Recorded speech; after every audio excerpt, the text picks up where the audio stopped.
I prepared? Are you listening to my prayer? Can you hear my voice? Can you understand? Am I awake? Am I prepared? That was lovely. These words by Noah Aronson have become a favorite setting, both here and so many other communities, as an introduction to the Baruch Hu, the call to prayer. Are you awake? Are you awake? The words of Noah's prelude to the Baruch Hu resonate deeply with our youth, maybe because of the catchy melody, maybe because it's in English, but I think it's more than that. It translates and interprets something ancient and helps to restore the core of its message. Traditionally, the Baruch Hu should not even be recited in the prayer service unless a minyan, 10 over the age of 13, are present. So it requires of us that we show up, that we understand that we matter, not in some abstract or narcissistic way. It matters that we show up for others. Community does not exist without us showing up. More than being physically present, it is a spiritual call to be awake to who is part of this community that we share.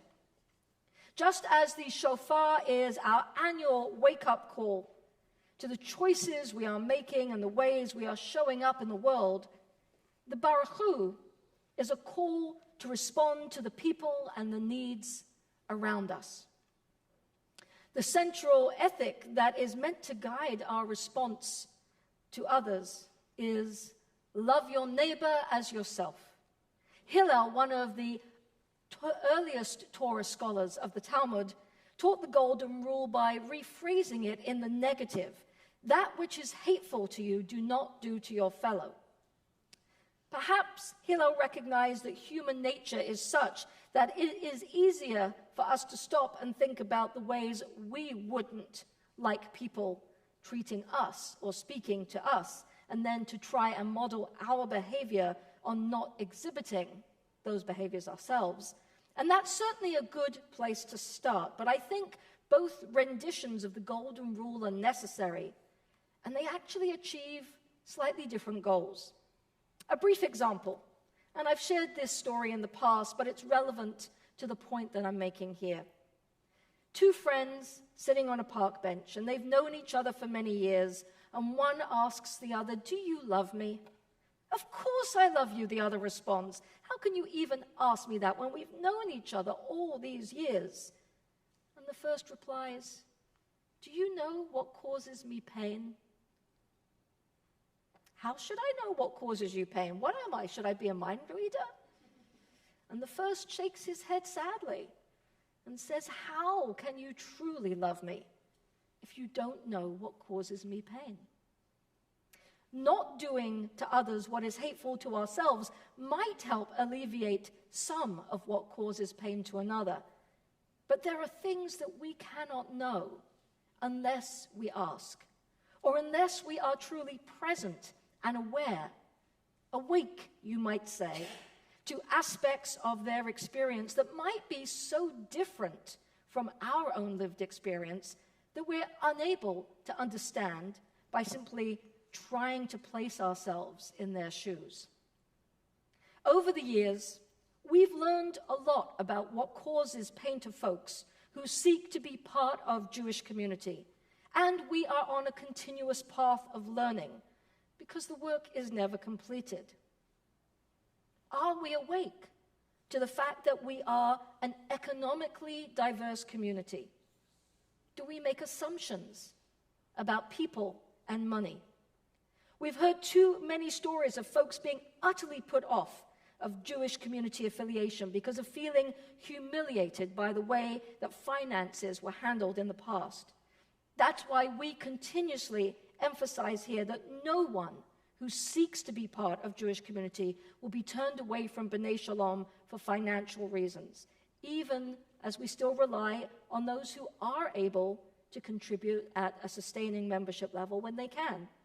And we've tried to make the process of sharing what is affordable private and non-invasive to preserve the dignity of each person. And when we don't get it right, we try to learn and do better. There are many other ways in which Jewish community, and by that I mean each of us as individuals within this community, not just what we do institutionally, inadvertently cause pain to others. Are we awake to the fact that not everyone in this congregation is of Ashkenazi, Eastern European descent? Perhaps it's an implicit assumption. But do you realize when you're in conversation that someone might have a very different kind of cuisine, what they might cook as their traditional Rosh Hashanah or Passover meal, or even Hanukkah? They might know different melodies to different prayers. And of course, there are people who are part of our congregation who have not been born Jewish and who are not currently Jewish, and this is their spiritual home. Are we awake to the fact that a person of color may be born Jewish and is not necessarily a convert to Judaism? An estimated 8 to 12% of Jews in the United States are Jews of color. And of course, as our families become more diverse, more of our youth are mixed race, and when we create authentically inclusive communities that don't make assumptions about people, more of these families may find their way to Jewish congregations to find a spiritual home. Are we awake to the breadth of gender identity and expression in our community? When we make assumptions, do we sometimes inadvertently address somebody incorrectly? We've invited our members to add their pronouns to their name badges, not only to minimize this, but to signal to those who are non-binary that we want to try and get it right. I know that we have more work to do to better serve single parents, divorcees, widows, widowers, who sometimes find it challenging to feel fully included at communal social gatherings. They're not something other, they are an integral part of the fabric of our community. In recent years, when we have communal meals and oneg, we try to do better at ensuring that all members of our community can participate. Our sisterhood always has a selection of allergen-free packaged foods available at an oneg, and we ask people to let us know about their food allergies and sensitivities so that we can try and cater our meals more inclusively, or at least clearly label dishes that some might need to avoid. None of us are bad people when we err through assumptions we make or some aspect that is core to who someone else is new to us. We live in a society where many of these aspects of identity are culturally communicated to us as normative. Folks who don't know me sometimes ask me, noting that I'm wearing a wedding ring, about my husband. There are many settings where I feel comfortable gently offering a correction as I tell them about my wife.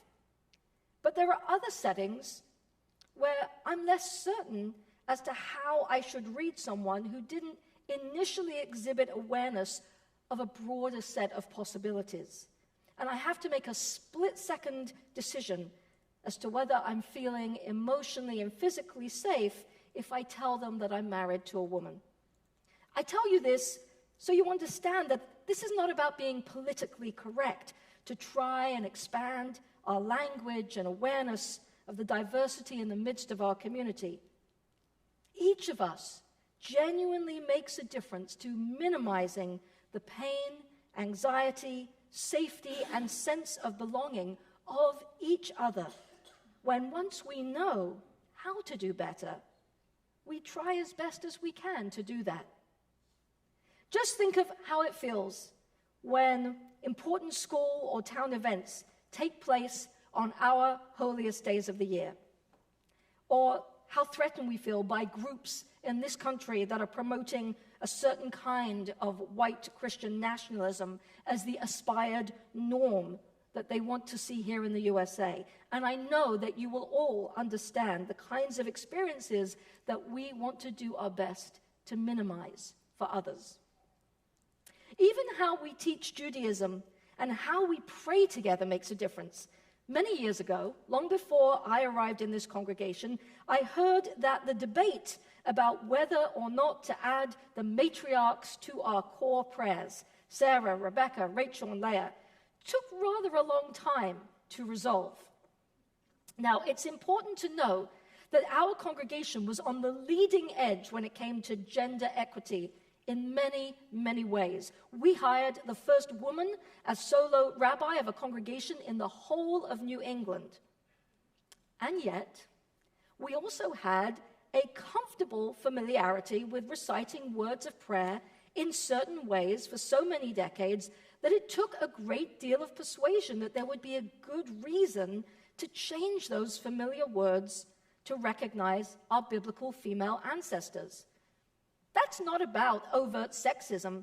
That's a structural issue that, for different good reasons, meant that we were unwittingly perpetuating a set of images and language in our rituals that rendered the female part of our Jewish ancestry invisible. The same would be true today of readings that only recognize male and female, but render folks who are non-binary invisible. 30 years later, I still encounter students preparing for Bet Mitzvah who speak of God as Lord and He, even though we go to great lengths in our educational process to help our students think about what God might be in many, many different ways. Structural change is hard, and it takes a long time. But we can choose to chip away a little bit at a time. By the way, Bet Mitzvah has been adopted by the Reform Rabbis Organization in their publication style guide as a gender-inclusive way to refer to students becoming 13 in the collective. Individual students do, of course, continue to choose to be a bar or a bat mitzvah, as well as now some choosing to be a bet mitzvah. There are many other examples that come to mind, aspects of congregational life where we've made changes to respond when we've learned that when we thought we were welcoming everyone, there was a good reason why someone didn't feel a part of the everyone that we thought we were welcoming. And this work is ongoing. I began this sermon with the words of Noah Aronson's introduction to the Baruch Hu. Today I'm asking us to think about how we are awake to the needs of our community, all of us. A while ago, Noah invited folks to offer alternative lyrics to his melody to reinterpret the call that is at the heart of the Baruch Hu.